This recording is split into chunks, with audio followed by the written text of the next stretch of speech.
కులగణన మన కొత్త కులగణన డ్రామా స్టార్ట్ చేసింది.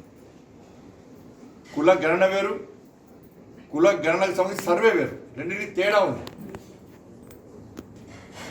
తెలంగాణలో కాంగ్రెస్ పార్టీ ప్రభుత్వం చేసింది కులగణన సర్వే మాత్రమే చేసింది.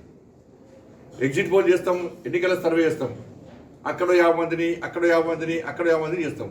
కాంగ్రెస్ పార్టీ చేసింది అది. నరేంద్ర మోడీ గారి ప్రభుత్వం చేసేది కులగణన. మేం చేసేది కులగణన, కాంగ్రెస్ పార్టీ ప్రభుత్వం చేసింది కులగణన సర్వే. మా కిషన్ గారు చెప్పినట్టు 50% మందిని కూడా సర్వే చేయాలి. మీకు ఏ రిపోర్ట్ వస్తుంది? కులగణన సర్వే. కులగణన అంటే కుటుంబ సభ్యులంతా, వారి కులం ఏంది, వాళ్ళ ఆర్థిక స్థితిగతులు ఏంది, వాళ్ళు పుట్టుపూర్వతలు ఏంది అని చెప్పి అనేక అంశాలను తెలుసుకొని వాటిని ఒక జాబితా రూపొందించడమే కులగణన. సర్వే కేవలం పోయి తూతు మంత్రంగా పోయి రాసుకొని వస్తారు, ఏం చెప్తారు రాసుకొని వస్తారు కదా. సర్వేనే. ఈ కులగణన సర్వేకు కులగణనకు సంబంధం లేకుండా అది రెండు జోడించి చూసే ప్రయత్నం కాంగ్రెస్ పార్టీ చేస్తున్నది. ఇలా మేము చెప్తానేమో మీరు చేసేది కులగణన సర్వే, మేము చేసేది కులగణన. దీనికి అంతుపోతులేదు.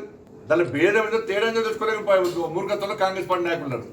ఇట్లా మోడీ గారు కులగణన అనగానే మంత్రులు ప్రెస్ మీటింగ్లే బ్రేకింగ్. మేము చెప్తాను చేసేది మీరు చేసేదా మేము చేసేదానికి చాలా ఫరక్ ఉంటుంది. మేము చేసేది పక్కా రిపోర్టు, మీరు చేసింది సర్వే. జనాభా లెక్కలకు మీ సర్వేకు పొందడం లేదు. ఎన్నికల కమిషన్ ఓటర్ల జాబితాకు మీ సర్వేకు పొందడం లేదు. గతంలో కేసీఆర్ అనే వ్యక్తి సమగ్ర కుటుంబ సర్వే చేస్తే ఆ రిపోర్టుకు మీ రిపోర్టుకు పొందడం లేదు. మరి మీ సర్వే ఎక్కడిది? మరి ఇప్పుడు జరిగే కులగణన ఇలా మంచి ఆలోచనతో నరేంద్ర మోడీ గారు ప్రభుత్వం చేస్తున్నది.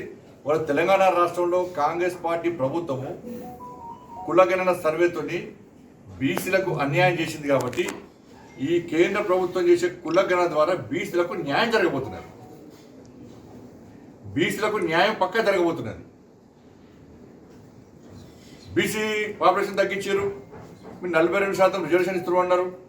42%లో 10% ముస్లిం తీసేస్తే 32%. గతంలో 27% ఉంటూనే ఉండే. 27కు 32కి 5% ఇచ్చేది, బీసీలకు ఇచ్చేది. మేము 42 ఇస్తున్నాం, మరి 10% ముస్లిమ్స్ ఉండదు అలా. కానీ మేము మాత్రం మత ప్రాతిపదికన వాళ్ళు కలిపే ప్రయత్నం 80% చేయము. దాన్ని వ్యతిరేకం కూడా మేము. ఇందులో ఫుల్ క్లారిటీ.